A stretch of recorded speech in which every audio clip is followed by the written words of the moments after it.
जो भाग है, मतलब पुर्तगालियों के हिसाब से तो भारत और भारत के आसपास के जो क्षेत्र हैं वो पूर्वी हिस्से ही हैं। तो ये एक अच्छी सिचुएशन थी जिसमें पुर्तगाली जो है वो भारत आते हैं और भारत आकर के उन्हें ऐसी सिचुएशन मिलती है कि वो उनके लिए लाभप्रद है, मतलब बहुत ही ज्यादा फायदेमंद है। अब वो फायदेमंद क्यों है, उसका कारण है कि जो पुर्तगाली हैं ये भारत के दक्षिणी पश्चिमी भाग में, दक्षिणी पश्चिमी भाग में आपको मालूम है कि पहले आते हैं और यहां से सिचुएशन को समझने का वो प्रयास करते हैं। और उस समय की भारत की जो स्थिति है वो ये है कि भारत एक राष्ट्र के रूप में नहीं है। भारत जो है वो वास्तविक रूप में देखा जाए तो एक राष्ट्र के रूप में नहीं रिप्रेजेंट हो रहा है, बल्कि भारत भूमि जो है वो छोटे छोटे या बड़े बड़े राज्यों में विभाजित है, या छोटे बड़े राज्यों में विभाजित है। दक्षिण भारत में कोई बड़ा साम्राज्य नहीं है। हाँ, दक्षिण भारत में हम बहमनी साम्राज्य को देख सकते हैं। बहमनी जो साम्राज्य है उस समय ये वहां पर एक्टिव है, लेकिन ये भी छोटे छोटे सामंतों में बटा हुआ है। ठीक है, इसमें भी छोटे छोटे सामंत जो हैं वो इन भागों को रूल कर रहे हैं इनके नाम पर। क्लियर हो रही बात? हाँ या नहीं? तो इस तरीके से ये भी कोई बहुत स्ट्रांग या बहुत मजबूत या दृढ़ जो साम्राज्य है वो नहीं है, दृढ़ता नहीं है इसमें। हाँ, थोड़ी बहुत जो पश्चिमी प्रांतों में जो दृढ़ता देखने को मिलती है वो गुजरात में देखने को मिलती है। गुजरात में उस समय महमूद बेगड़ा जो है उसका शासन है और तुर्की साम्राज्यों के साथ इसके अच्छे संबंध हैं। तो ये मुस्लिम शासक है और दूसरे जो मुस्लिम साम्राज्य थे अरब प्रांत के आसपास के, उनके साथ इसके थोड़े ठीक ठाक संबंध थे। और यही एक चैलेंजिंग पॉइंट था, अगर देखा जाए इनिशियली, अगर देखा जाए प्रारंभिक तौर पर देखा जाए तो यही एक थोड़ा सा चैलेंजिंग पॉइंट था। तो ये चीज आपको यहां से समझ में आती है कि भारत की स्थिति उस समय कैसी थी। इसके अलावा अगर हम कहेंगे, आप कहेंगे सर ये तो दक्षिण भारत का, उस समय तो मुगल सल्तनत भी भारत में थी।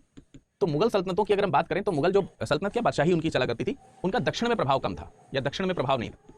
दक्षिण में ये क्या थे? अनुपस्थित थे। अनुपस्थित होने का मतलब यही है यहाँ पर कि जो जैसे औरंगजेब के समय में आप देख सकते हैं काफी बड़े विस्तार के तौर पर मुगलों को देखा जा सकता था, वो चीज यहाँ पर एब्सेंट है, वो चीज यहाँ पर नहीं है।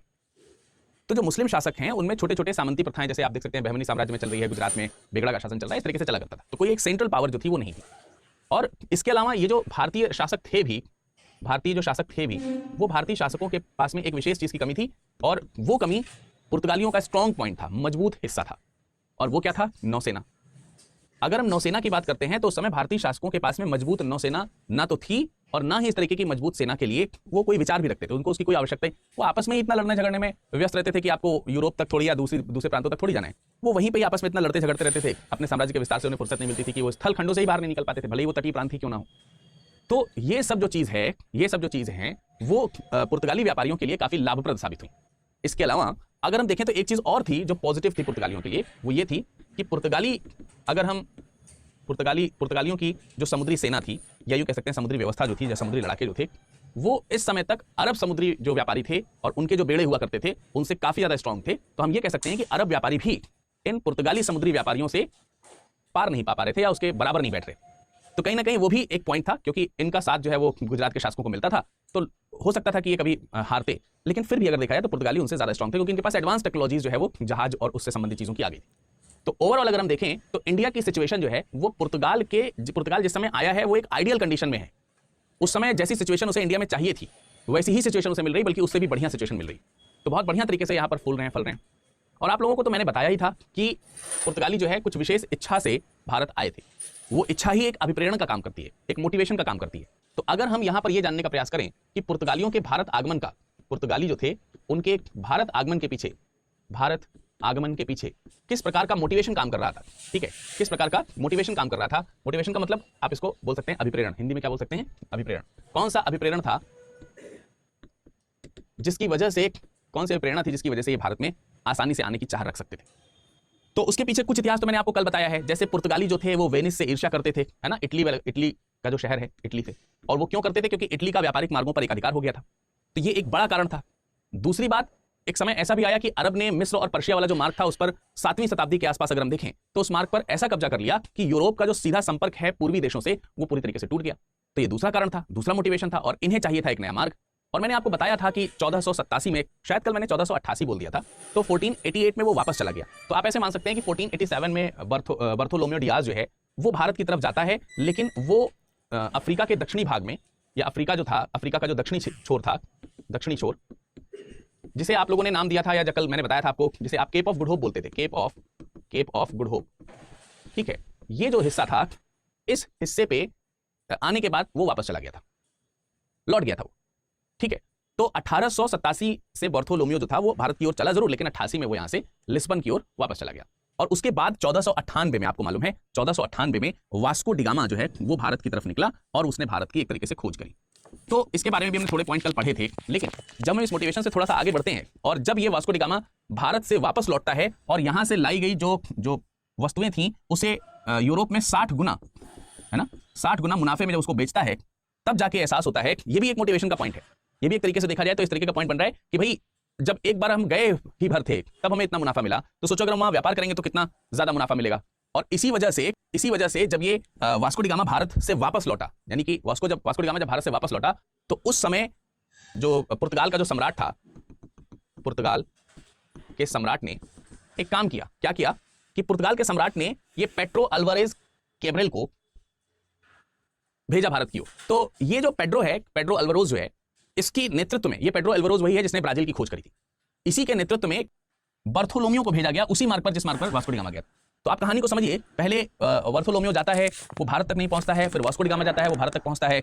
उसके बाद बर्थोलोमियो को फिर भेजा जाता है। बर्थोलोमियो जब जाता है तो उस समय वो पेड्रो अल्वारेज के साथ जाता है और पेड्रो अल्वारेज को पुर्तगाल के सम्राट ने एक बहुत ठीक ठाक संख्या की सेना दी थी, तकरीबन 13 जहाज दिए थे। 13 जहाज जो है वो पेड्रो को दिए गए और साथ ही साथ 1200 जो नाविक थे। अब ये नाविक कह सकते हैं, व्यापारी कह सकते हैं, या सैन्य समुद्री सेनानी कह सकते हैं, एक ही बात है। यानी मतलब वो कोई आम लोग नहीं है कि किसी भी 1200 लोगों को भेज दिया। 1200 लोगों को भेजा गया और कैब्रल जो है वो उसी से मिलने जाता है जिससे वास्को डी गामा मिलकर के आया था। और वो कौन था? वो थे, आपको मालूम है, राजा जुमोरिन, जिनसे ये मिलकर के आया था। लेकिन राजा जुमोरिन से मिलने के लिए, उसे खुश करने के लिए, यहां पर एक छोटा सा पॉइंट आपको ध्यान रखना है कि बर्थोलोमियो ने एक काम किया, और वो काम ये था, या यूं कह सकते हैं कि उससे मुलाकात करने के दौरान एक ऐसी सिचुएशन भी क्रिएट हुई और उसी सिचुएशन का लाभ उठा करके इसने जुमोरिन से मिलने के लिए अरबों से युद्ध किया। और अरबों से युद्ध करने के बाद, अरबों को पराजित करने के पश्चात, उनके कई जहाजी बेड़ों को ला करके इनको सौंपा। किनको सौंपा? जुमोरिन को। तो उस समय तो थोड़ा सा मित्रवत व्यवहार हुआ, वास्को डी गामा भी था तो उसको भी थोड़ा सा आपने देखा था कि वास्को डी गामा का भी स्वागत किया था एक तरीके से, गुजरात के एक व्यापारी के साथ ही आया था क्योंकि। तो ये शुरुआती सिचुएशन। लेकिन जब ये बात पता चलती है कि भाई ये तो व्यापार करने आए हैं, ये तो अपनी सभ्यता का प्रचार प्रसार करने भी आए हैं, तमाम ऐसी सिचुएशन बन रही हैं, और अरब साथियों के साथ ये विपरीत में युद्ध लड़ सकते थे क्योंकि ये तो हिंदू राजा था और अरब के जो थे वो मुस्लिम शासक थे। तो इस तरीके से वो उपहार यहाँ पर देने का प्रयास करता है। कैब्रल इस चीज़ का भी फायदा उठाता है, कैब्रल इस चीज़ का भी फायदा उठाते हैं कि उसे मालूम था कि जो जुमोरिन है, आप ऐसे समझ लीजिए कि कैब्रल को इस चीज़ का फायदा उठाने का मौका मिल रहा है जिसमें कोचीन जो है और केनोर जो है ये आपस में लड़ रहे हैं। कोचीन और केनोर को ये पाना भी चाहता है, मुनाफा लेना चाहता है। कालीकट के राजा कौन है? कालीकट के राजा जुमोरिन है, आपको मालूम है ना। कालीकट जो है उसके राजा जुमोरिन जिससे मिलने गया था। लेकिन इसे एक बात पता चली कि कालीकट और कोचीन के बीच में संबंध अच्छे नहीं, कालीकट और कोचीन के बीच में संबंध अच्छे नहीं है, और इसी संबंधों का वो फायदा उठाना चाहता था। लेकिन जितना भरपूर फायदा उठाना चाहता था उतना भरपूर फायदा उसे मिला नहीं। तो भी इसने कोचीन को जो है, कोचीन के साथ साथ केन्नौर, ये दो प्रांत हैं, आपको दक्षिण भारत में देखने को मिलेंगे। अभी मैप अगर आगे होगा तो मैं दिखा दूंगा। तो कोचीन और केन्नौर को ये वहां पर अपनी व्यापारी कोठियां स्थापित करने का जो पहले वो करता है, या वहां पर व्यापार। देखिए यहाँ पर व्यापारी कोठी की अगर हम बात करें, फैक्ट्रीज की बात करें, किलेबंदी की बात करें, या अपने जो मठ है वो स्थापित करने की बात करें, इन सब का आशय यही है कि वो व्यापार करने आए। एक तरीके से आप ऐसा समझ लीजिए कि उस समय के लोग, व्यापारी जो संस्थाएं होती थी उसी को फैक्ट्री कहा करते। तो फैक्ट्री, कोठी, ये सब एक ही बात है। बहरहाल जब कैब्रल यहाँ से लौटा तो कैब्रल जब वापस लिस्बन गया तो यहाँ भले ही वो कालीकट को पूरी तरीके से प्राप्त न कर पाया, उसके बावजूद भी उसको काफ़ी ज़्यादा मुनाफा हुआ। और इस प्रकार वास्को डी गामा और बर्थोलोमियो का आना जाना हुआ एक दो बार। इसके बाद वास्को डी गामा फिर भारत आया। अगर हम इसको फिर से एक बार देखने का, समझने का प्रयास करें तो मैंने आपको क्या बताया कि शुरुआत जो है वो इस तरीके से होती है कि बर्थोलोमियो चलता है भारत की तरफ, लेकिन पहुंचता नहीं है, अफ्रीका से वापस चला जाता है। उसके बाद वास्को डी गामा भारत की ओर आता है और यहाँ से चीज़ों को ले जाकर के वहाँ बेचता है, 60 गुना मुनाफा कमाता है। उसके बाद एक प्रॉपर सलीके से, तरीके से पुर्तगाल के सम्राट की सहायता से 13 जहाज और 1200 नाविकों को लेकर के पेड्रो अल्वारेज के साथ बर्थोलोमियो डियाज जाता है। वो अरब से युद्ध लड़ करके इनको मनाने का प्रयास करता है। इसके अलावा कालीकट में भले ही उसको अंततः सफलता ना मिली हो, लेकिन फिर भी वो वहाँ पर जो कोचीन और केन्नौर का जो प्रांत है उसको पा लेता है। और इसके बाद अगला जो कह सकते हैं बेड़ा है वो आएगा वास्को डी गामा के साथ, फिर से वास्को डी गामा के साथ। तो वास्को डी गामा जो है वो फिर से भारत आएगा तकरीबन 1502 में। ठीक है, तो आपने देखा पहले 1498 में आया, उसके बाद 1502 में करीब अक्टूबर के आसपास वो फिर से भारत आ रहा है और भारत में वो कालीकट आना चाह रहा है। लेकिन इस बार उसके संबंध जो है वो मित्रवत नहीं होंगे। इस बार राजा जुमोरिन जो है उससे वो मित्रतापूर्ण संबंध नहीं रख पाएगा, और इसी वजह से राजा जुमोरिन से वो एक रिक्वेस्ट करेगा, या यूँ कह सकते हैं एक संदेश भेजेगा कि आपके यहाँ जो बंदरगाह हैं या जो समुद्री बेड़े वाले जो इलाके हैं, उनसे जो मुस्लिम व्यापारी हैं, मुस्लिम व्यापारी जो वहाँ पर हैं उन स्थानों पर, उन मुस्लिम व्यापारियों से आप अपना संबंध जो है वो तोड़ दें। ऐसा संदेश जो है वास्को डी गामा ने भेजा, और ये कारण भी बन गया जिसकी वजह से वास्को डी गामा और जो जुमोरिन का पहले ठीक संबंध था वो अब संबंध बिगड़ गया। क्यों बिगड़ गया? क्योंकि जुमोरिन ने मुस्लिम व्यापारियों को वापस जाने से, वापस भेजने वाले जो प्रपोजल था उस प्रपोजल से इनकार कर दिया कि हम नहीं भेजेंगे, हमारा काम चल रहा है, ठीक है। और इसी वजह से यहाँ पे एक युद्ध की स्थिति जो है वो बन जाती है। युद्ध में उस स्थिति का लाभ यहां पर भी लिया जाता है जिसमें कोचीन और कालीकट की शत्रुता को आमने सामने देखा जाता है। और कोचीन के मालाबार तट पर जाकर के वहां के राजा की सहायता से मालाबार एरिया में, कोचीन का जो मालाबार एरिया है, उस कोचीन के मालाबार एरिया में ये अपनी किलेबंदी करने में सफल हो जाता है। अब फिर वही बात है, किलाबंदी करना या कोठा स्थापित करना या फिर फैक्ट्री स्थापित करना या व्यापारिक केंद्र स्थापित करना, ये सब एक ही बात है। तो इस तरीके से आप देख सकते हैं कि ये किलेबंदी की जो डायरेक्ट जो नीति है वो सामने आ जाती है। इसके बाद सिचुएशंस बहुत सारी बदलती हैं। 1509 में मिस्र के जो शासक हैं वो इस चीज़ के लिए एंग्री हो जाते हैं, गुस्सा हो जाते हैं, और इस तरीके से अगर देखा जाए तो तकरीबन वहाँ पे ममुलक या मामुलुक जो शासक था वो अपने जहाजी बेड़े भेजता है। वो जहाजी बेड़े भी पुर्तगालियों द्वारा पराजित कर दिए जाते हैं 1509 में। तो वो जो मिस्र वाला जो एरिया था उसके ऊपर थोड़ी और मजबूती पुर्तगालियों की आ जाती है। उसके बाद आपको मालूम है कि 1510 पे लोग गोवा पर अधिकार कर ही लेते हैं। तो ये तमाम सारी सिचुएशन जो है 1 बाय 1 बनती चली जाती है। और इन सिचुएशंस को समझने के लिए कि किस प्रकार से 1509 और किस प्रकार से 1510 में अरब व्यापारी केंद्रों और गोवा पर अधिकार किया जाता है, उसकी पृष्ठभूमि को समझने के लिए थोड़ा सा इतिहास हमें और पीछे की ओर चल करके पढ़ना होगा। ठीक है, तो उस पूरी टाइमलाइन को मैं यहाँ पर बताने का प्रयास करूंगा आपके समक्ष कि किस तरीके से ये सारे काम हुए होंगे। सबसे पहले तो मतलब ये सब सारी चीज़ें जो हमें जाननी है उसमें एक घटना हमें ध्यान रखनी है। तकरीबन 1505 में पुर्तगाली सम्राट जो था, यानी पुर्तगाल का जो राजा था, उसने भारत में गवर्नर को अपॉइंट करना शुरू किया। क्यों अपॉइंट करना शुरू किया? क्योंकि आप देख सकते हैं 1502 वाला जो हिस्सा था, इस 1502 वाले वर्ष में ये कंफर्म हो गया कि अब हम व्यापार कर सकते हैं और किस तरीके से वहाँ पर अपने आप को स्टैब्लिश करना है, किनसे किस तरीके की डीलिंग करनी है, ये सारी चीज़ें क्लियर हो चुकी हैं। और यही कारण है कि 1505 में स्पष्टतः पुर्तगाली सम्राट ने भारत में जो गवर्नर है वो नियुक्त करना शुरू कर दिया। अब जो गवर्नर नियुक्त करने शुरू किए हैं, अगर हम उसकी बात करते हैं, यहाँ पर देखिए पुर्तगाली साम्राज्य का विस्तार जो है वो किस तरीके से हो रहा है। अगर हम ये ध्यान रखने का प्रयास करें कि किस तरीके से पुर्तगाली साम्राज्य जो है वो फैल रहा है, तो पुर्तगाली साम्राज्य को फैलने की शुरुआत जो है वो मुख्य तौर पर अगर देखा जाए तो 1505 से हो जाती है। ये एक और बात है कि 1502 में वास्को डी गामा आता है, 1503 में अल्फ्रांसो डी अल्बुकर भी आता है, पर वो गवर्नर के तौर पर नहीं आता है। लेकिन इंपॉर्टेंट जो विस्तार है वो 1505 से शुरू होगा। 1505 में फ्रांसिस्को डी अल्मीडा, जो कि नाम आप यहाँ पर देख रहे हैं, ये फ्रांसिस्को डी अल्मीडा, ये जो व्यक्ति है ये गवर्नर बनकर के भारत आता है। और इसे कौन भेजता है? पुर्तगाली जो सम्राट है, पुर्तगाल के जो सम्राट हैं वो भेजते हैं, पुर्तगाली सम्राट इनको भेजते हैं। और ये फ्रांसिस्को भारत में आकर के धीरे धीरे तमाम सारे जो तटीय क्षेत्र हैं और जो द्वीप समूह वाले जो एरिया हैं उनके ऊपर वो कब्जा करना शुरू करता है। जैसे अदान पे कब्जा कर लेता है, मलक्का पे कब्जा कर लेता है जो दक्षिणी पूर्वी एशिया का प्रांत है, आमुर्ज पर कब्जा कर लेता है। और इन सब चीज़ों की वजह से ये जो रास्ते थे इन पर पहले अरब व्यापारियों का बहुत अच्छी पैठ हुआ करती थी, तो अरब व्यापारियों का व्यापार जो है वो धीरे धीरे खराब होने लगा, वे बर्बाद हो गए, वे बर्बाद होते रहे। और ये इधर से धीरे धीरे करके तमाम सारे राज्यों पर कब्जा करता चला गया। जैसे अजाविंदा आइलैंड है गोवा के थोड़े से दक्षिण में ही आप देखेंगे तो अजाविंदा आइलैंड मिलेगा, कोचीन पर कब्जा कर लिया है, किन्नौर पर कब्जा कर लिया है, तमाम सारे इस तरीके के छोटे छोटे जगहों पर उसने किलेबंदी कर ली है। अगर हम इसको थोड़ा सा मैप के माध्यम से देखना चाहें तो मैं आपको यहाँ पर बताने का प्रयास करूँगा। ठीक है, थोड़ा सा मैं जूम कर देता हूँ, शायद आपको तब दिख जाए। बहुत ज़्यादा क्लियर मैप नहीं है, पुराने मैप है तो बहुत ज़्यादा क्लियर नहीं मिलते हैं। ये अजाविंदा आइलैंड है, ये छोटा सा आप देख सकते हैं, ये वाला, ये गोवा का प्रांत है, ये गोवा प्रांत आपको दिख रहा है, गोवा का मैप है। और गोवा के इस मैप में गोवा के थोड़ा सा दक्षिण में ही आपको यहाँ पे अजाविंदा आइलैंड मिलेगा, इस पर उसने कब्जा कर लिया। इसके अलावा मालूम है आपको कोचीन के नोर वाला जो हिस्सा है, जैसे कन्नूर है, यहाँ पर कोचीन है। ठीक है, तमाम इस तरीके के जो आपको मालाबार रीजन पे जो छोटे छोटे आइलैंड्स और तटीय जो क्षेत्र मिल रहे हैं उस पर ये कब्जा करते चला जाता है। और उधर जो अरब व्यापारियों के लिए जो ये आसान मार्ग हुआ करते थे, वो अरब व्यापारी हुए उनके व्यापार जो है टूटने लगते, क्योंकि अरबियों को तो पहले उन्होंने हराना शुरू कर दिया। अब हराना जरूर शुरू कर दिया, लेकिन इनकी यहाँ प्रेजेंस से यहाँ के जो शासक हैं वो पुर्तगालियों से धीरे धीरे विरोध की स्थिति में भी आना शुरू करते हैं। और अरब व्यापारी भी यही चाहते हैं कि ऐसा ही हो। वेनिस का व्यापार जो है, क्योंकि इस पर पुर्तगालियों का कब्जा हो गया था इस व्यापारिक मार्ग पर, इसलिए जो इटली का व्यापार था वो थोड़ा बहुत टूटा जरूर।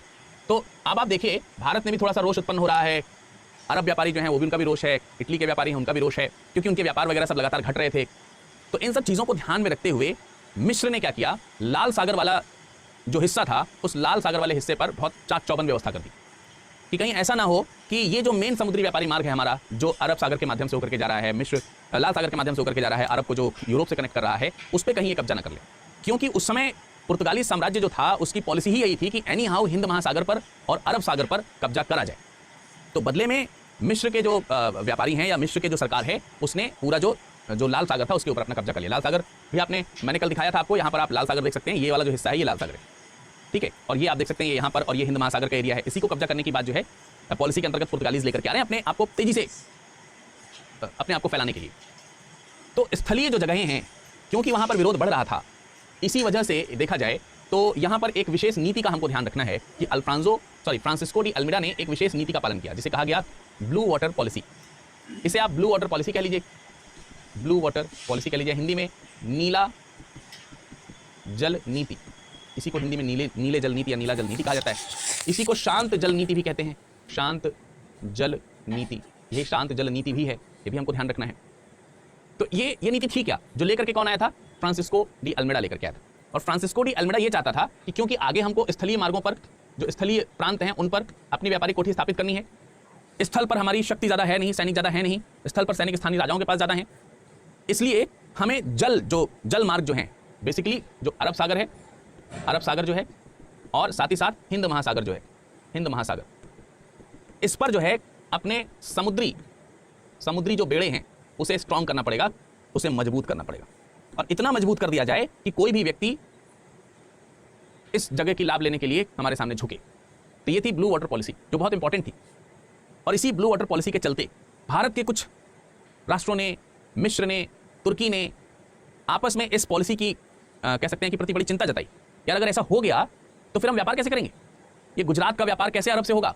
अरब का व्यापार कैसे पूर्वी देशों से होगा? इन्हीं जगहों से होकर गुजरते थे।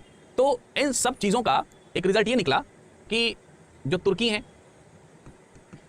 तुर्की शासक, तुर्की जो कि मुस्लिम शासक हैं, इसके अलावा जो मिस्र प्रांत है जिसको आज इजिप्ट कहते हैं आप, इसके अलावा जो गुजरात है, गुजरात उस समय बेगड़ा जो शासक हुआ करता था गुजरात का, वो, इन सब की जो संयुक्त सेना थी, इन सब की जो संयुक्त सेना थी, उसने इनके खिलाफ, इन समुद्री डकैतों के खिलाफ, डकैतों की तरह हुआ करते थे इनके साथ, तो इन समुद्री व्यापारी या लुटेरे या जो भी समुद्री बेड़े थे पुर्तगालियों के, इनके खिलाफ युद्ध की घोषणा करी, युद्ध हुआ, और इस युद्ध को बोला गया बैटल ऑफ चौल या चौल का युद्ध।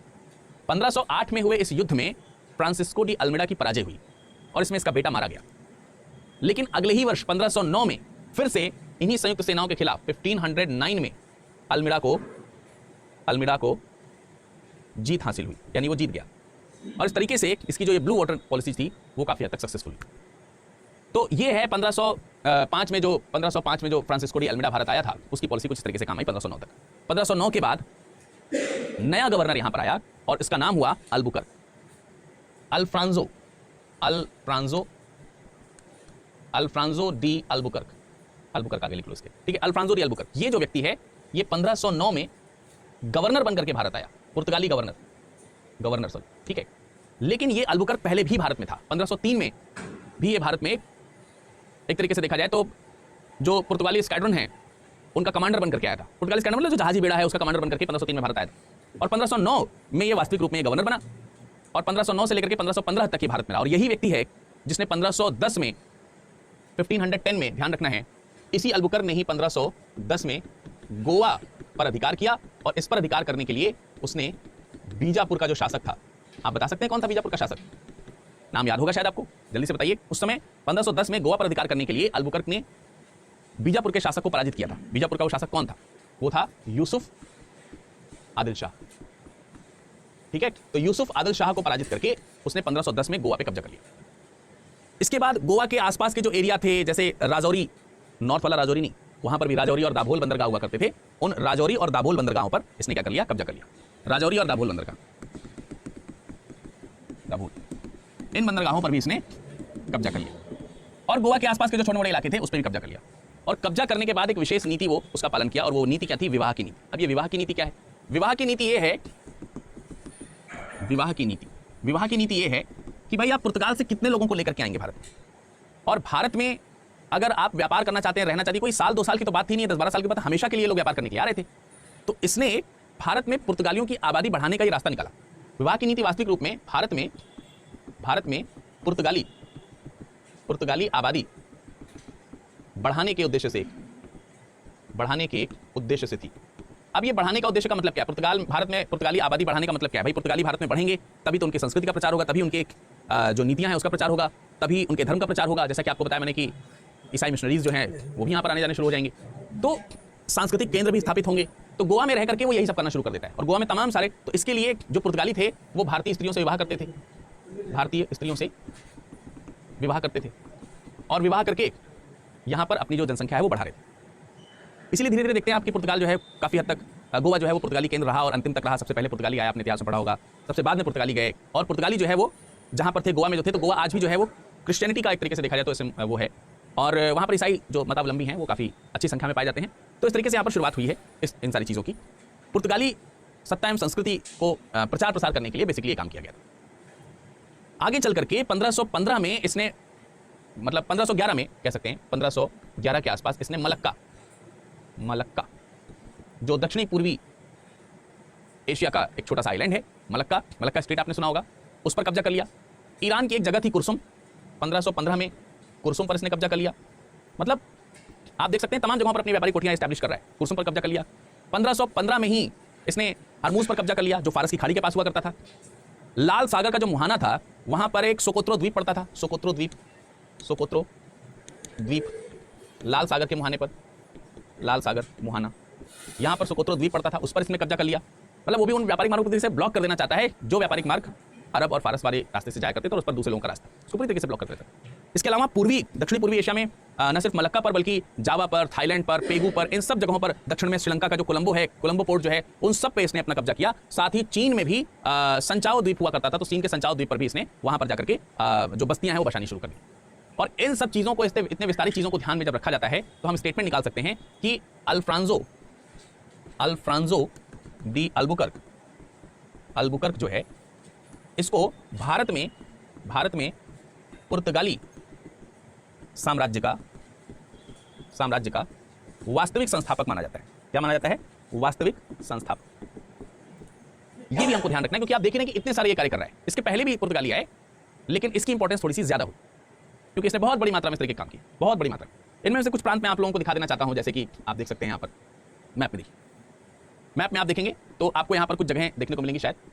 ये देखिए, ये सुमात्रा है, ये इंडोनेशिया वाला, इंडोनेशिया का एक आइलैंड है सुमात्रा, ये सुमात्रा आइलैंड आपको दिखता है, ठीक है। इसके अलावा ये छोटा सा हॉर्न ऑफ अफ्रीका के ऊपर छोटा सा सोकोत्रा आइलैंड है, जो मैंने बताया था कि ये लाल सागर है, ये लाल सागर का मुहाना है और इसी मुहाने पर सोकोत्रा आइलैंड है जिसको इसने कब्जा कर लिया। सुमात्रा पर कब्जा कर लिया, यहाँ पर जावा है, इस पर कब्जा कर लिया। मतलब बहुत सारी जगह है इस तरीके से। आपको श्रीलंका तो मालूम ही है, उसको दिखाने की जरूरत नहीं है। थाईलैंड पर उसने कब्जा कर लिया, आगे आपको, ठीक है, थाईलैंड भी देखने को मिलेगा, शायद इसमें मैप में है या नहीं है, चलिए कोई बात नहीं, इतना तो मालूम ही आपको थाईलैंड कहाँ पर है, ठीक। तो इन सब जगहों पर उसने कब्जा करना शुरू कर दिया। और इतना ही नहीं, ये विस्तार रुका नहीं, ये विस्तार आगे लगातार बढ़ता चला गया। इसके बाद आने वाले जो लोग थे उन्होंने बहुत ज़्यादा प्रचार प्रसार किया। पुर्तगालियों के प्रचार प्रसार में अगर हम बात करते हैं तो हमको तकरीबन 1531 में चाउल, कुछ प्रांत में यहाँ पर लिख दे रहा हूँ, जैसे कि आपको मैं बता दूं, पुर्तगाली प्रशासन की अगर हम बात करें तो पुर्तगालियों का प्रशासन जैसे जैसे बढ़ रहा है, उस प्रशासन में हमको एक चीज़ ध्यान रखनी है कि चाउल जगह जो है, चाउल बंदरगाह वाला प्रांत है, 1531 पे इस पे कब्जा कर लिया उन्होंने पुर्तगालियों ने। 1532 में द्वीप, दमन द्वीप वाला जो द्वीप है, 1532 में इस पे कब्जा कर लिया। देखिए धीरे धीरे, और ये बेसिकली उन जगहों पर ज़्यादा कवर कर रहे हैं जिस पर, जहाँ पर समुद्री मार्ग जो व्यापार है का है वो ज़्यादा जहाँ पर आ सके, तटीय प्रांत हो या आइलैंड कंट्री हो या आइलैंड्स हो, उस पर जो है ये ज़्यादा जोर दे रहे हैं, ध्यान दे रहे हैं। तो 1532 में इन्होंने द्वीप पे कब्जा कर लिया। इसी क्रम में 1534 में उन्होंने सालसेट पर, सालसेट या साल में लापूरा भी बना सकते हैं आप, 1534 में इस पे कब्जा कर लिया। ये भी पॉइंट आपको ध्यान रखना है, सालसेट पे कब्जा हो गया। इसी तरीके से इसी वर्ष 1534 में ही उन्होंने बेसिन पे कब्जा कर लिया, 1534 में ही बेसिन पे कब्जा कर लिया, या बेसिन इसको बोलते हैं, बेसिन बोलते हैं, इस पे कब्जा कर लिया। और कब्जा जबरदस्त तरीके से करके वहां पर कारखाने वगैरह, फैक्ट्री वगैरह खोलने शुरू किए, वहां दुर्गीकरण यानी फोर्टिफिकेशन करना शुरू किया। ये सारी चीजें आपको देखने को मिलती है। ये पश्चिमी तटीय जो प्रांत थे उस पर किया गया। पूर्वी तटीय प्रांत और जो दक्षिण पूर्वी जो आइलैंड्स है उस पर भी कब्जे मैंने आपको दिखाए। कोरोमंडल तट पे अगर हम बात करेंगे तो वहां पर भी कब्जे इसके हुए। मसूलीपट्टनम, पुर्तगालियों ने मसूलीपट्टनम को भी कब्जा लिया क्योंकि ये मसूलीपट्टनम है। इसके अलावा पुलिकट है, पुलिकट यहां पर भी कब्जा कर लिया। उसके अलावा अगर आप देखेंगे तो एक बहुत इंपॉर्टेंट जगह है नागापट्टनम। नागापट्टनम भारत के दक्षिणतम भाग में आपको मिलेगा नागापट्टनम। नागापट्टनम एक ऐसा व्यापारिक केंद्र था, नागापट्टनम एक ऐसा व्यापारिक केंद्र था जिससे जो दक्षिणी पूर्वी एशिया के जो प्रांत थे, उन दक्षिणी पूर्वी एशिया के प्रांतों पर व्यापार जो है वो आसानी से वहां से होता था। अब इस चीज को अगर हम मैप में देखना चाहें तो आप देख सकते हैं, जरा देखिए, इसमें से कुछ नाम है, जैसे कालीकट नाम आपको देखने को मिल रहा है, कोचीन देखने को मिल रहा है, यहाँ पर आप सालसेट देख सकते हैं, यहाँ पर बेसिन या वसीन जिसको बोला जाता है, वसीन बेसिनी की बात है, उस पर कब्जा कर लिया है। ये द्वीप है जिस पे कब्जा कर लिया है। ये आपको द्वीप के अलावा यहाँ पर आपको मछलीपट्टनम आपको देखने को मिलेगा। इसके अलावा मैंने आपको एक जगह बताई नागापट्टनम, बिल्कुल यहाँ पर आपको नागापट्टनम देखने को मिलेगा, नागापट्टनम, ठीक है। ये सब जगहों पर, इसके अलावा आगे मैं आपको बताऊंगा सेंथोम जो जगह है उस पर भी फ्रांसीसी कह रहे हैं, पुर्तगालियों ने जो है वो कब्जा कर लिया। तो ये वो सारी जगहें हैं जहां पर वो लगातार कब्जा करते चले जा रहे हैं। और ये प्रारंभिक तौर पर देखा जाए तो यूरोप के रिप्रेजेंटेटिव के तौर पर यही थे। यहाँ पर व्यापार हेतु मलक्का का पूरा प्रांत ले ही लिया गया था। मनीला वगैरह के जो रास्ते थे फिलीपींस की तरफ जो जाया करते थे, उन सब व्यापारिक मार्ग पर इन्होंने अपनी प्रभुता जो है वो स्थापित करनी शुरू कर दी। और इतना ही नहीं, ये इधर हुगली तक भी पहुंच गए। बंगाल का उस समय जो शासक हुआ करता था उसने महमूद शाह जो बंगाल का शासक था, इसने पुर्तगालियों को दो महत्वपूर्ण जगह दे दी, एक चटगांव एक सतगांव। कौन कौन से? चटगांव, एक जगह दी चटगांव और एक जगह दी सतगांव। तो आप देख सकते हैं भाई पूरा दक्षिण भारत ऐसे कवर हो रहा है, और इतना ही नहीं, इधर ये जो दक्षिण पश्चिमी जो आप देख सकते हैं जो एशिया के प्रांत हैं वो सब कवर हो रहे हैं, हुगली वगैरह सब कवर हो जा रहा है अच्छी तरीके से, बहुत अच्छी तरीके से। अकबर के समय में हुगली का एरिया दे दिया गया था, शाहजहां ने बुंदेल का एरिया दे दिया था व्यापार करने के लिए, और इन सब के बदले पुर्तगाली क्या दे रहे थे? इन सब के बदले ये पुर्तगाली भारत को दे रहे थे कार्टेज व्यवस्था। अब आप कहेंगे सर ये कार्टेज व्यवस्था क्या होती है? ये पुर्तगाली हमको दे रहे थे कार्टेज व्यवस्था। कार्टेज व्यवस्था क्या है? कार्टेज व्यवस्था, कार्टेज व्यवस्था एक ऐसी व्यवस्था है कि जैसा कि मैंने बताया कि गोवा में इनको जो है पूरा आधिकारिक तौर पे व्यापार करने का अधिकार मिल चुका था, और गोवा में जो गवर्नर था वो जितने भी हिंद महासागर है, हिंद महासागर, बंगाल की खाड़ी और अरब सागर की तरफ, अरब सागर की तरफ, इसमें बंगाल की खाड़ी नहीं लिखेंगे, अरब सागर लिखेंगे, ठीक है।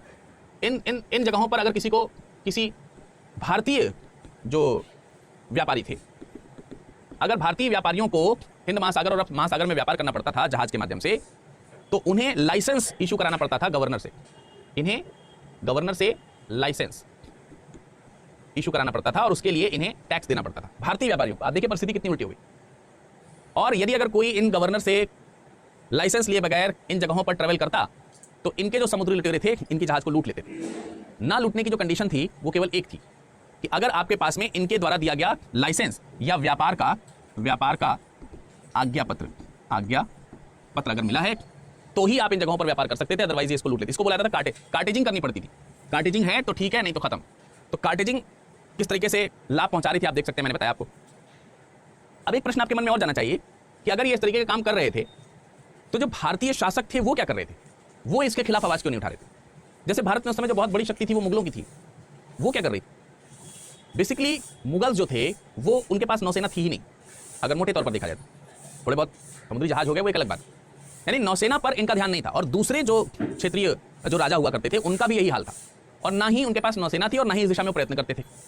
तो उसी वजह से इनको बड़ी आसानी से इन सब जगहों पर अपना जो मोनोपोली है इस पूरे व्यापारिक मार्ग पर करने को मिल जाती है। अच्छा, एक चीज यहां पर आपके दिमाग में और भी आ रही होगी कि ये लोग भारत में आकर के व्यापार करते थे। व्यापार में तमाम सारे रॉ मटेरियल से लेकर के भारत से बाहर जाते थे, यूरोपीय जो बाजार है उसमें बेचते थे। तो यहां से भी खरीदने के लिए कोई एक्सचेंज, मीडियम ऑफ एक्सचेंज तो पड़ता ही है ना। कोई भी चीज रॉ मटेरियल खरीदेंगे तो पैसा लगेगा। तो ये कहां से लाते थे पैसा? क्या पुर्तगाली, स्पेन, अच्छा पुर्तगाल और स्पेन उस समय लगभग एक जैसा हिस्सा है, या आप स्पेनिश जो है वो पुर्तगाली के रूप में ही जाने जा रहे हैं, आप ऐसे भी मान लीजिए, इतना निकट का संबंध है। तो स्पेनिश या पुर्तगीज जो यहाँ आते थे, क्या वो वहां की मुद्रा यहाँ चलाते थे और क्या वो चलती थी? ऐसा नहीं था। वे पूरब में जब व्यापार करने आए तो अपने साथ पश्चिम से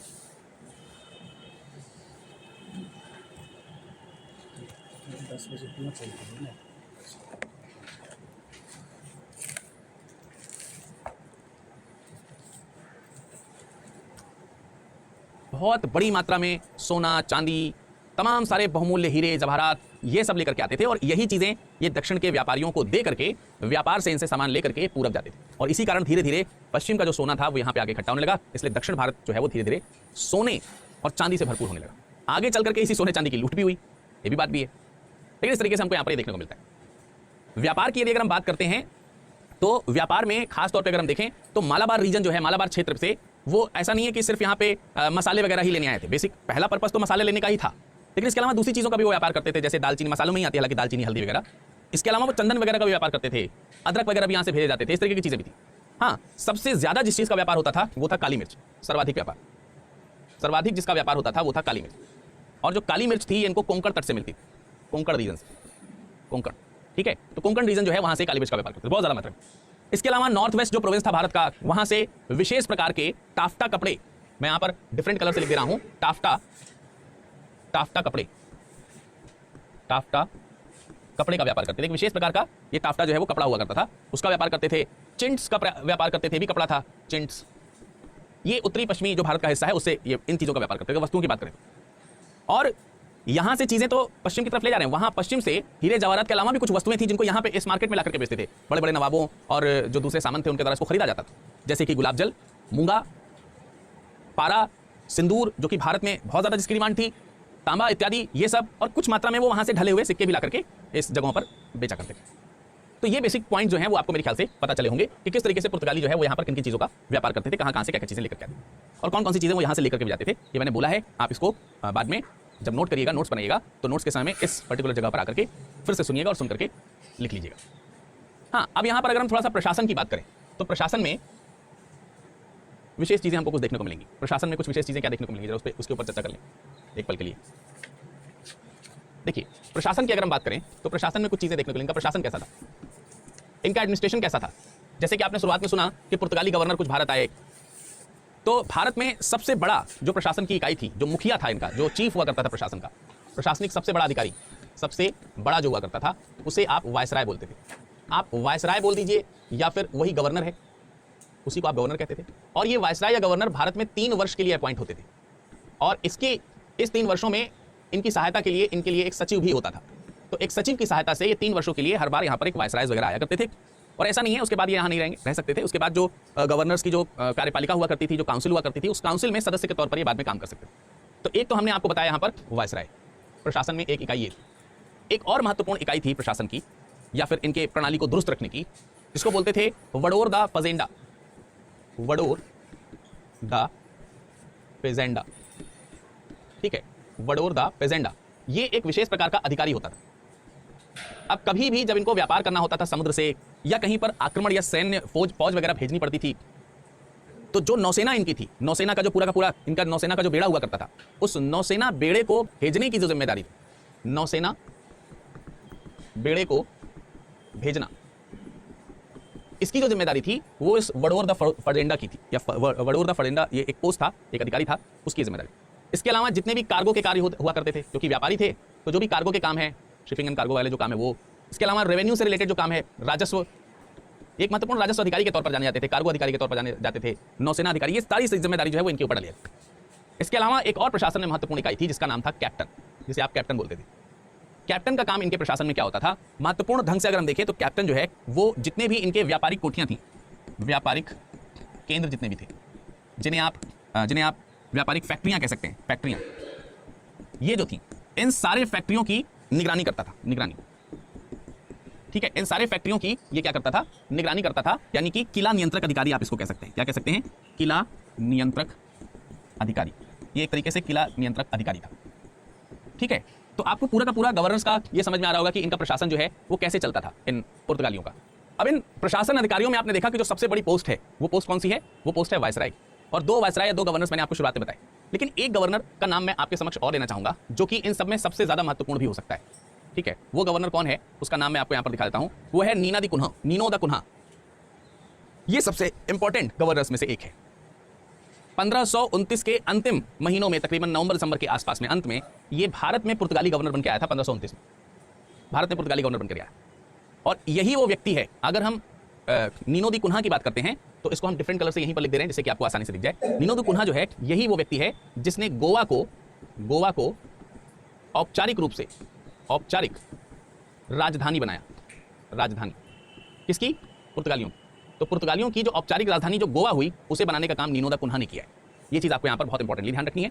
इससे पहले जो राजधानी हुआ करती थी वो राजधानी कोचीन थी, तो कोचीन से इसने कैपिटल को ट्रांसफर किया था। ध्यान रखेंगे, कोचीन से राजधानी को क्या किया, गोवा जो है स्थानांतरित किया, और तब से इनकी राजधानी गोवा ही रही। ये जो गोवा नीचे लिखा हुआ, इसने ही राजधानी को गोवा बनाया, या गोवा को अपनी राजधानी बनाया। और इसके बाद जो है तमाम सारे जो प्रांत हैं उसको इसने जीतना। मैंने आपको बेसिन द्वीप बताया था, उस पर कब्जा किया गया था 1534 में, वो इसी के समय में हुआ था। इतना ही नहीं, इसने पूरब में भी अपना एक मुख्यालय बनाया, पूर्वी मुख्यालय जो है बनाया था इसने हुगली को इसने अपना पूर्वी मुख्यालय बनाया। बंगाल में हुगली को इसने अपना पुर्तगाली, वहां पर बस्ती स्टैब्लिश करी, वहां पर बंगाल में जाकर के, जिससे कि बंगाल में जो पुर्तगालियों की संख्या वो बढ़ी। तो ये चीज़ भी हमको यहाँ पर ध्यान रखना चाहिए। खैर, तो नीनो दा कुन्हा के बारे में मैंने आपको बताया। नीनो दा कुन्हा जो है वो इस काम के लिए बेसिकली बहुत ज़्यादा जाना जाता है, इसलिए आपको उसको ध्यान रखना है, ठीक है। बाकी आगे कुछ और पॉइंट्स हैं जो हम यहाँ पर डिस्कशन करेंगे, और वो पॉइंट्स क्या हैं कि किस तरीके से ये जो पुर्तगाली थे, ये जो पुर्तगाली हैं, इन्होंने किस तरीके से भारतीय शासकों पर अपना, या भारतीय शासकों के साथ इनके कैसे संबंध रहे। पुर्तगाली और भारतीय शासक, भारतीय महत्वपूर्ण जो भारतीय शासक थे, उनके संबंध कैसे थे इनिशियली, शुरुआत के, प्रारंभ के। क्योंकि आगे जो है इसके बाद आप देखेंगे दूसरे व्यापारी जो हैं वो भी आने शुरू हो जाएंगे यूरोप से। तो यहाँ पर एक छोटा सा पॉइंट मैं आपको बताना चाहता हूँ। शुरुआत में अगर हम बहादुर शाह की बात करते हैं, जो कि गुजरात का उस समय शासक था, 1536 के आसपास इसकी हुमायूं से जो है, जो उस समय मुगल बादशाह हुमायूं हुआ करते थे, वो हुमायूं इसके साथ युद्ध करने के लिए आया। और हुमायूं जब इसके पास में आया, इस बहादुर शाह के पास में, तो हुमायूं से संघर्ष के दौरान ही, इसी हुमायूं से संघर्ष के दौरान ही 1534 में जो है, इसी बहादुर शाह ने, जो गुजरात का शासक था, इसी बहादुर शाह ने जो बेसिन द्वीप है वो सौंप दिया। ठीक है, कौन सा द्वीप? बेसिन द्वीप जो है वो सौंप दिया किसको? पुर्तगालियों को। पुर्तगाली जो है, पुर्तगालियों की यहां पर एक कोठी हो गई, इसलिए कि वो पुर्तगालियों की सहायता लेकर के हुमायूं के खिलाफ जा सके। हुमायूं कमजोर पड़ गया और तकरीबन 1536 में जो है वो यहां से वापस चला गया।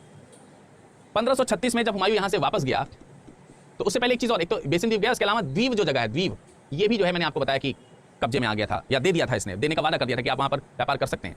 ये वाला प्रांत तो दे ही दिया था और ये वाला जो जगह है ये भी देने का वादा बहादुर शाह ने कर दिया था कि ठीक है आप आपको भी दे। लेकिन जब 1536 में यहां से हुमायूं वापस चला गया तो दोनों के संबंध जो हैं, पुर्तगालियों के और बहादुर शाह के जो संबंध हैं, इनमें दरार पड़नी शुरू हो गई। बहादुर शाह, इन दोनों के संबंधों में दरार जो है वो पड़नी शुरू हो गई और बहादुर शाह जो है वो कह सकते हैं कि विभाजन कर देना चाहता था, इस संबंध को अलग अलग कर देना चाहता था, काम खत्म, अपना अपना काम करिए, ऐसा वाला व्यवहार रखना चाहता था।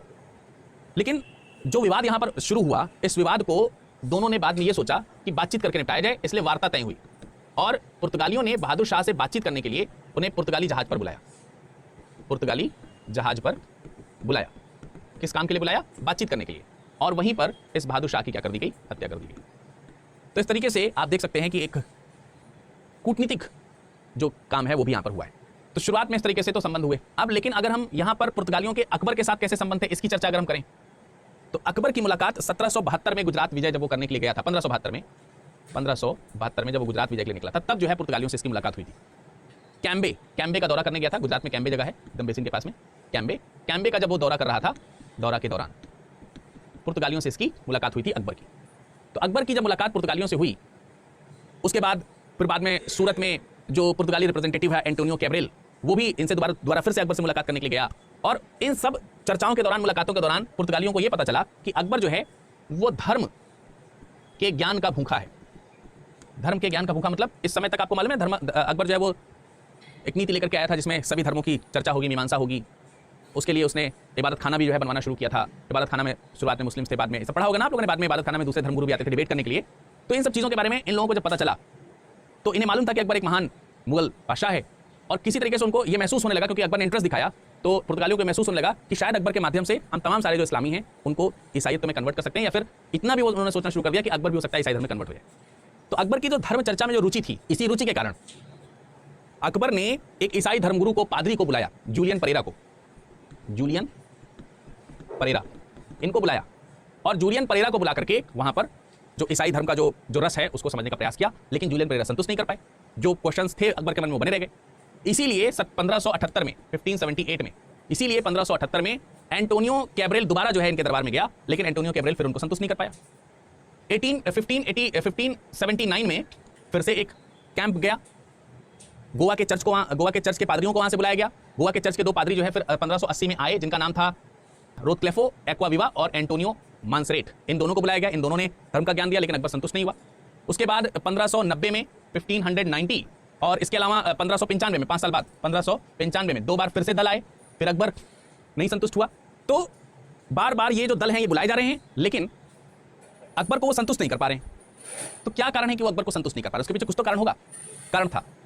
कारण क्या था? वास्तविक रूप में अगर देखा जाए तो अकबर जो है वो, इसके अलावा इसका जो बेटा है सलीम, जो बाद में जहांगीर के नाम से जाना गया, ये दोनों लोगों को, ये बार बार जो टूर हो रहा है, इस टूर से पुर्तगालियों को ये समझ में आ रहा है कि शायद ये धर्म में विश्वास रख रहा है, लेकिन ये धर्म में विश्वास नहीं रख रहा है, कुछ दूसरी सोच है। दूसरी सोच ये थी कि अकबर जो था वो पुर्तगाली बंदूक पाना चाहता था, क्योंकि इसके अपने कुछ असमंजस के कारण थे जिनसे निपटने के लिए पुर्तगाली जो शस्त्र हैं उसकी जरूरत इसको पड़ रही थी। वो इसलिए एक तरीके से अगर देखा जाए तो सैन्य सहायता को टटोलने का प्रयास किया जा रहा था, इसमें पुर्तगालियों से सैन्य सहायता को टटोलने का प्रयास किया जा रहा था। बार बार उनको लग रहा था कि धर्म प्रचार हो रहा है, पुगली वगैरह भी अकबर ने दे दिया था, तो लगा था कि बड़ा इजी है। सलीम जो है वो इंटरेस्टेड इसलिए था कि वो अकबर से विद्रोह करना चाहता था, अकबर से विद्रोह करना चाहता था, और इस विद्रोह के लिए उसको पुर्तगालियों का साथ चाहिए था, ठीक है। तो अब यहां पर हमको यही ध्यान रखना है कि दोनों जो हैं अपने अपने हित के कारण जो है वो पुर्तगालियों में इंटरेस्ट दिखा रहे थे, उनके जो धर्म थे उसमें जो है वो इंटरेस्ट दिखा रहे थे, ठीक है। जहांगीर जो है वो आगे चल करके एक पुर्तगाली गुरु हैं जिनका नाम है जुइसेट को के साथ में काफ़ी अच्छे संपर्क रखता है। लेकिन जब अकबर की मृत्यु के बाद जहांगीर इस तरीके के संपर्क जब ज़्यादा साधने शुरू कर देते हैं तो जो मुस्लिम जनता है वो सलीम से थोड़ी नाखुश नजर आती है। और सलीम तो पहले ही अपने पिता के समय में, आपको मालूम है कि उतना ज़्यादा उनको जो एक शहजादे के रूप में जो रिस्पॉन्स मिलना चाहिए था वो नहीं मिलता था, तो वो नहीं चाहता था किसी तरीके से कोई गलती हो, तो उसने संबंध जो है वो तोड़ लिए ईसाई धर्मगुरु से। लेकिन तकरीबन 1506 में 1606 में फिर से एक बार जो है वो उनके बीच में संबंध स्थापित होने शुरू हुए, यानी कि तमाम सारे जो कह सकते हैं साथ हैं वो लेना शुरू कर दिया। लाहौर में इसने जो ईसाई जो लोग हैं उनके लिए गिरजाघर की स्थापना करने का, गिरजाघर स्थापित करने का उसने जो है परमिशन दे दिया, अनुमति दे दी कि भाई तुम गिरजाघर स्थापित कर लो। इसके अलावा तकरीबन आगे चल करके जो मध्य प्रांत का जो हिस्सा है 1608 के आसपास, मध्य प्रांत का जो हिस्सा है जिसको आप आगरा कहते हैं, आगरा में तमाम सारे जो गिरजाघर हैं उसको इस्टेब्लिश करने की परमिशन दी गई। वहाँ से जो ईसाइयों की जो जिसको बोलते हैं जुलूस वगैरह जो है निकालने की, धर्म प्रचार करने की, धर्मांतरण करने की जो परमिशन है वो देनी शुरू कर दी गई। और इन सभी क्रम में जो खजाना था, राजकोष जो हुआ करता था खजाना, उस खजाने से खर्चे भी किए जाने लगे। तो ये सब जो है धीरे धीरे करके भारत में यूरोपियों और इनके जो निकटता है वो रिप्रेजेंट करना शुरू कर देते हैं। लेकिन आपको मालूम है कि इतना सब कुछ होने के बावजूद भी पुर्तगाली जो हैं वो भारत में कंटिन्यू नहीं कर पाए, उनको पराजित कर दिया, उनको समाप्त कर दिया या उनके वर्चस्व को खत्म कर दिया एक तरीके से आगे चल करके ब्रिटिशर्स ने। तो ऐसे क्या कारण थे कि इनका पतन हो गया, किन वजहों से पुर्तगालियों का पतन हुआ? यदि अगर हम इस पे चर्चा करें तो ये इनके खुद के ही कारण थे जिसकी वजह से इनका पतन हुआ था। और उन कारणों में एक तो यही है कि पुर्तगाल के जो शासक थे वो पुर्तगाली व्यापारियों पर अत्यधिक नियंत्रण रखते थे, तो यहाँ के जो व्यापारी हैं वो खुल के व्यापार नहीं कर पाते थे। दूसरा, यहाँ के व्यापारी सिर्फ व्यापार करने ही आए थे, उनको केवल मुनाफे से मतलब था, अपने व्यापारिक जो राज्य हैं, जो रास्ते हैं उन पर कब्जा करने से ही मतलब था। उनके पास में अवसर था कि वो यहाँ के प्रशासनिक नीतियों में इंटरफेयर कर पाए, लेकिन उतनी हद तक वो इंटरफेयर कर नहीं पाए, असफल रहे। उसके अलावा अगर हम देखें तो ये धर्मांध थे। धर्मांध का मतलब धर्म में बहुत अंधे थे, और इसीलिए ये धार्मिक अत्याचार भी बहुत करते थे, अन्य धर्मों के ऊपर धार्मिक जो अत्याचार है वो बहुत करते थे। जोर जबरदस्ती दे करके ईसाईयत में दूसरे धर्म के लोगों का कन्वर्जन करने का प्रयास करते थे। तो इसकी वजह से तमाम सारे जो लोग थे उनके साथ इनके सही संबंध स्थापित नहीं हो पाए। इसके अलावा अभी अभी ब्राजील की खोज की गई थी, और जब ब्राजील की खोज हुई तो ब्राजील जो है थोड़ा इनके निकट बैठा, इसलिए इससे व्यापार जो है इन्होंने थोड़े ज़्यादा करने शुरू कर दिए, और परिणामतः जो भारत है, भारत पर इनकी जो पकड़ थी वो कमज़ोर हो गई, क्योंकि यहाँ पर उन्होंने ध्यान देना थोड़ा कम कर दिया। वो यहाँ के व्यापारिक मार्गों को ठीक तरीके से, जितना ठीक तरीके से इनके पास अवसर था उतना ठीक तरीके से उसको रीड नहीं कर पाए, उतना ठीक तरीके से समझ नहीं पाए। और सबसे बड़ी बात यह है कि इनकी व्यापारिक जो नीति थी, इनकी जो व्यापारिक नीति, उसमें सबसे बड़ा हिस्सा जो था वो लूटमार का था। लूटमार, डकैती, इन सब चीज़ों से भरे पड़े थे। तो वास्तविक रूप में प्रशासनिक अधिकारी के तौर पर थे ही नहीं, इन्हें प्रशासन करना ठीक तरीके से आता ही नहीं था। तो ये वो तमाम सारे कारण थे जिसकी वजह से अंततः जो है अवसर मिला ब्रिटिशर्स को इनको हटाने का, और बाद में ये जो है दक्षिणी पूर्वी जो हिस्से हैं, दक्षिणी पूर्वी एशिया के जो प्रांत हैं, वहीं तक ये व्यापार के लिए सीमित रह गए, और भारतीय भूभाग पर और भारतीय व्यापारिक मार्गों पर आगे चल करके ब्रिटिशर्स का जो है वो कब्जा हो गया। तो इस तरीके से आपको ये समझ में आया कि पुर्तगाली बड़ी तेजी से आकर के यहाँ अपने आप को फैलाते हैं, लेकिन जब बारी आती है अपने प्रशासन का राजनीतिकरण करने की जब बारी आती है तो ये उसका राजनीतिकरण नहीं कर पाते हैं। ये भारतीय राजाओं के साथ अच्छे संबंध स्थापित नहीं कर पाते हैं, क्योंकि शुरुआत में जब ये आए तो उसके काफी लंबे समय बाद जो है मजबूत शक्तियां जैसे फ्रांसीसी और ब्रिटिशर्स यहाँ पर आए, तो एक लंबा समय इनको भारत में व्यापार करने का जरूर मिला, लेकिन उस लंबे समय को इन्होंने बहुत अच्छी तरीके से जो भुनाया जाना चाहिए था, जैसा ब्रिटिशर्स और फ्रांसीसियों ने भुनाने का प्रयास किया, वैसा प्रयास ही नहीं कर पाए। भारत आगे चल करके संभवतः या तो फ्रांसीसियों का गुलाम बनता या तो ब्रिटिशर्स का बना। ब्रिटिशर्स के नहीं होते तो शायद फ्रांसीसी हम पे राज कर रहे होते, क्योंकि लगभग एक जैसी सोच देखने को वहाँ पर मिलती है। पर पुर्तगाली तो नहीं कर पाते, क्योंकि ये सिर्फ व्यापार करने आए, ये व्यापार से आगे नहीं बढ़ पाए। तो इस तरीके से हमको ये समझ में आता है कि जो पुर्तगाली हैं वो यूरोपियों के भारत के आगमन के रास्ते खोल देते हैं। अच्छा, उधर भी एक पॉइंट ये है कि स्पेन और पुर्तगाल का ब्रिटिशर्स के साथ में वहाँ पर कंट्रोवर्सी चलना शुरू होता है, तो उसमें बिजी हो जाते हैं। वहाँ पर अंग्रेज जो है इनके ऊपर हावी होना शुरू हो जाते हैं शुरुआत में, और फिर जो इनके जो कह सकते हैं कि जहाज निर्माण की जो टेक्नोलॉजी है उसके ऊपर भी इसका प्रभाव पड़ जाता है, तो वहाँ से भी ब्रिटिशर्स इनके ऊपर हावी हैं। ये भी एक कारण है जिसकी वजह से ये पराजित होते हैं आगे चल करके। और ब्रिटिशर्स जो है वो स्ट्रांग होते हैं, इन्हें उन नए रास्तों को खोजने की खास जरूरत नहीं पड़ी, क्योंकि पुर्तगाली इनके लिए वो रास्ते पहले ही खोज चुके थे। तो उनको उन चीज़ों पर तेजी से काम करने का अवसर भी मिलता है, क्योंकि पुर्तगाली तमाम सारे सामान को लेकर के भारत आते थे और एक बड़े मुनाफे को लेकर के वहाँ पर अमीर होते जा रहे थे। तो उस मुनाफे में ये ब्रिटिशर्स भी अपनी हिस्सेदारी चाहते थे, इसलिए वो तेजी से यहाँ व्यापार करने आए। ये फ्रांसीसी यहाँ इसलिए व्यापार करने आए कि भाई तुम ही केवल लाभ क्यों उठाओ, नई जगह का हम भी उठाएंगे। ये वो वजहें हैं जिनकी वजह से आफ्टरऑल इन पुर्तगालियों का भारत में दमन हो गया, अंत हो गया। आगे बढ़े उससे पहले एक जरूरी सूचना, स्टडी IQ IAS हिंदी की टीम लेकर आई है दिवाली की सबसे बड़ी सेल। यूपीएससी के फाउंडेशन P2I बैच 3 में एडमिशन लेने के लिए ये एक बेहद